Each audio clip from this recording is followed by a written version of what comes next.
Everyone. I am here today to give you a speech about crystal meth and why it is bad. So let's get right into it. Okay, so first, what is crystal meth? Crystal meth is a type of methamphetamine. And methamphetamines is a type of stimulant that can be used to treat ADHD and obesity, and it is often prescribed as disoxin, which is right here. However, crystal meth is an illegally offered version of a methamphetamine that is made by mixing various over-the-counter drugs, then added to a solvent such as gasoline, and heated to crystallize. And this right here on the right is a picture of your average meth lab, and it looks kind of gross, doesn't it? And do you really want to put gasoline in your body? I do not think so. How does crystal meth work? Well, crystal meth's mechanism of action, which is how it works in the brain, involves elevating the levels of dopamine, serotonin, and norepinephrine by promoting their release from nerve endings. This can cause a boost of energy, alertness, a reduced appetite, and euphoria. But much is still known about the how and why of uh, crystal meth and how and why crystal meth causes an elevation in dopamine, serotonin, and norepinephrine. I put a picture of Walter White here from Breaking Bad, but I probably should have put Walter White on the last slide because the average person that makes crystal meth is not a chemistry professor making it in a secure lab, in a clean, secure lab.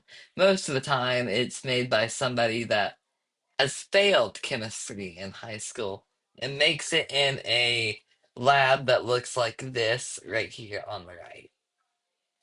Really nasty. Now, why shouldn't I use crystal meth?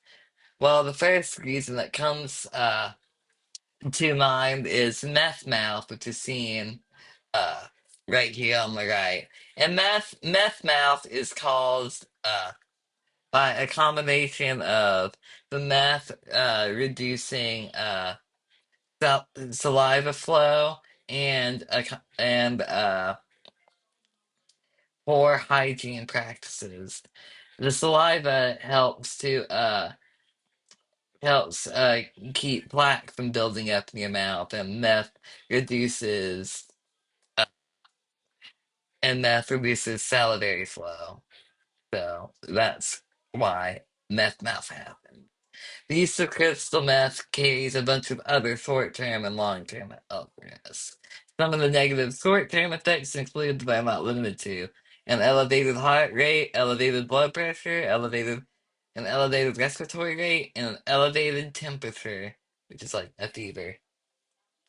Some of the negative long-term effects, however, include insomnia, anxiety, paranoia, stroke, heart attack, seizures, and death. Pretty bad.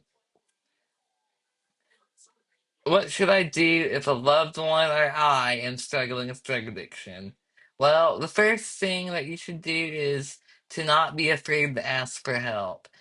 Somebody will always be willing to help you or your loved one with their drug addiction. Next step would be to seek intervention immediately. There are several resources for intervention. Of course, there's the 988 crisis hotline. They will help you get in contact with other local resources, but some intervention centers in Alabama are the Amethyst Recovery Center, the Freedom Center, and the Bradford at Madison. And then here are my references. Thanks.